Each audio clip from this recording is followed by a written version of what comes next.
Yeah, what's going on, everybody? Welcome back. All right, so before we get into it, don't forget to like and subscribe. Really helps out the channel grow. And like I said, if there's something you want to know about more, or you want me to check something out, whatever like that, leave a comment down below, and or send me an email at info@mendozaexteriorcleaning.com, and we'll go from there. All right, so today's episode is whether or not commercial work is good or not. So, it all depends on how you look at it and how you are approaching like the purpose of commercial cleaning. So commercial cleaning can be good and it can be bad. Let's start with the cons. So why it could be bad. It's not bad per se, but it could be like annoying, right? So it could be bad in terms that commercial clients are typically cheap clients. They typically want the cheapest price around. They want the cheapest price, and they want the most done for the cheapest price, right? So more bang for their buck, So with that being said, you're most likely, and most commercial clients, especially once you start going the big route, like franchise stores, big accounts, right? Like big fast food accounts and stuff, they typically are told by their boss, who's told by his boss or her boss, whatever, it goes up the chain, typically have a 3-bid system. Therefore, they want 3 bids, and more likely than not, they will always go with whoever was the cheapest. So, depending which number of those bids you are, it could work out for you or it could not. If you're bid number 1, that's cool because they most likely found you through SEO and your SEO is working. But now you're setting the ball field. Now you're setting the barometer for, about who's more expensive and who's the most expensive and who's the cheapest. So let's say you're at 200, now obviously the highest and the lowest is 200. So they get that second bid to see if you are, now you'll know where you're at. But you won't know that because, sometimes if they ask you for their quote and they say, oh, okay, cool, thanks. I have other bids to get to. You're probably the first one. But sometimes they might say, wow, you're the most expensive one I've heard all day. So that's how like let's say you're at 200, you're like, damn, 200. Most of the time that price you give, that's already like your lowest price. Like for me, I typically give a little bit higher price. That way, in case they do want a discount, that second offer, like, oh, what if I go down to this or whatever the case may be, it's like my true price, like, cool, I didn't lose money on this, right? So that's what I'm saying. It's a lot of back and forth with the bidding system and how cheap they are. Another bad thing is, if you inefficiently plan your routes, you could be making, the whole day you're spending driving and setting up and breaking down, for $100, So for me, I typically have one route day spaced out. So let's say it's Friday. All my route stuff would be done on Friday, every Friday, no matter what it is. If it's all my monthlies, it's all my monthlies. If it's all my weeklies, it's all my weeklies. I don't care. But Friday or whatever is the day we block off just for route work. So that way, all of our route work can be done in that same day. Or if not, I try to have my route work done, that all those routes are done within, close to each other. So it's a efficiency thing where I'm saying it's bad.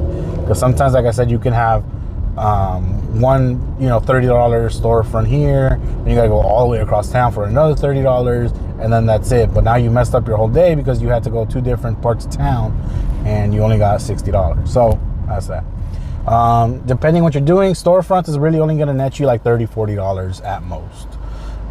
Your typical 2-window plus the door is typically, like I said, is gonna probably net you around $30 inside and out. And like I said, $30 is, it's gonna take you about, with setup and everything, it's gonna take you about an hour to get it all done,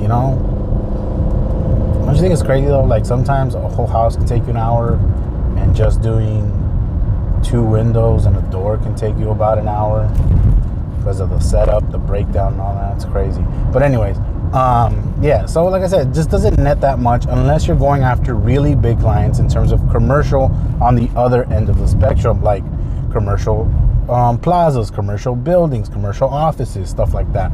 That's where you're gonna make a little bit more money, but it requires a little bit more. It might require you to have a water-fed pole. It might require you to rent a lift or a boom. It might require this, that, or the other. It might require, it's a more startup thing. More costs go to it. And like I said, most real estate agents, just like all the other commercial clients, they want the most bang for their buck, so they're gonna want the cheapest price. Most of the time, like I said, it just depends on who you're talking to. So yeah, so it's gonna be cheap. So some of the good qualities for commercial work is you basically have, as long as you keep the relationship up with that store owner or real estate agent or property manager or whatever, you pretty much got guaranteed work, especially if you set them up on a schedule, like a weekly, bi-weekly, bi-monthly, monthly, whatever. Pretty much got, you know, $100 or whatever you're charging for whatever it is.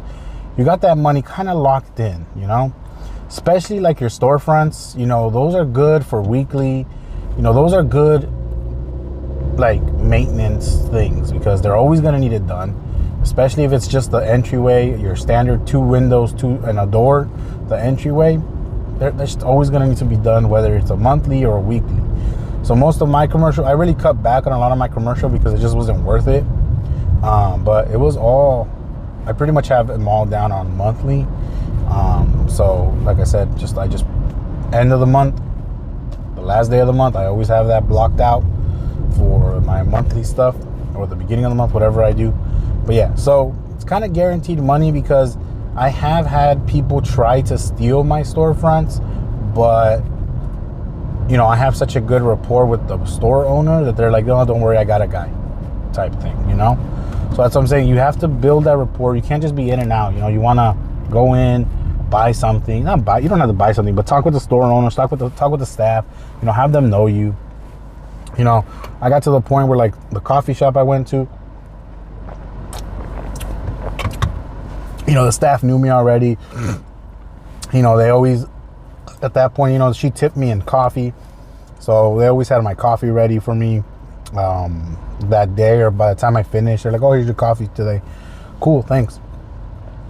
And, you know, a weed shop that I had, you know, I used to do their windows, and, you know, she told me once that, oh, someone came by and looking to do the store, but, you know, we like you, so we told them we had someone already, so it was cool. So, you know, you got to build that rapport, like keep those locked in. Obviously, do the maintenance, do the, you know, the freaking, if you're gonna be there once a month, be there once a month, you know. So, you know, that's the thing.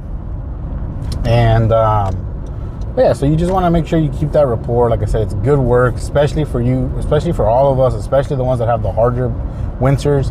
You know, that's gonna keep you busy. Not keep you busy, but it'll bring something in for money wise, you know.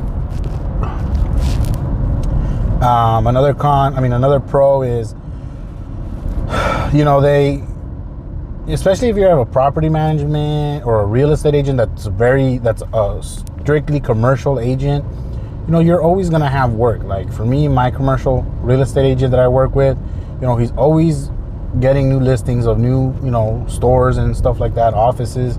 He always calls me, hey, you know, I'm about to list this. If you could please come out, get this cleaned for us. You know, I go out, clean them. He's always bringing me work consistently.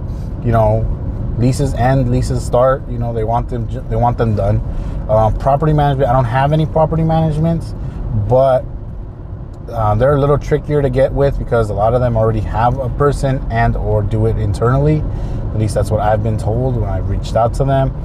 But yeah, so that's pretty much how, you know, like I said, especially if you do link up with a commercial real estate agent, they'll bring you good work. Like I said, if you have a property management, from what some people I know in the industry, you know, they always bring them work. They bring them good yearly work, especially if you can get in with an HOA, property management.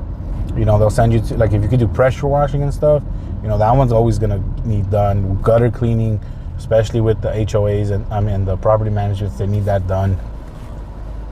And you know, it brings you consistent work. So, you know, I personally don't really care too much for commercial, just because, again, it's more of a volume thing, but it really can be quite the tedious task if you plan it inefficiently. Luckily for me, all my routes that I did plan and book up, they were very efficient, and you know, there was no issue. Like I said, sometimes I could park my car and I could just walk up and down the block and I'll do all my spots and be done with it.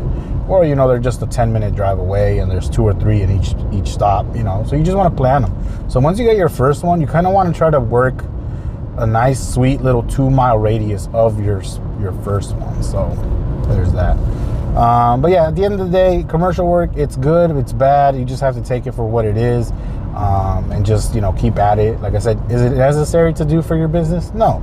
But, you know, it helps out when you need it to. Like for me, I'm trying to build up my commercial again, because like I said, I kind of stopped doing it because I just didn't want to deal with it anymore. Like I said, it was just, you know, it wasn't enough money coming in because of it. So now I'm rebuilding it, but I have new criteria for how I'm building my commercial work. But I'm pretty much using that to get to a certain point. I need to get at least $500 from commercial every month so I can move forward and go ahead and get my van. So I'm rebuilding my commercial. But yeah, so far I got like 3 accounts. So we're almost there. So hopefully we'll get the van soon. All right. Well, that's pretty much my pros and cons for commercial work and if you should get it. Like I said, I feel like you should. It just depends if you want it or not and if you want to deal with it. So go ahead and try it and see how it goes. All right. Till next one. Peace.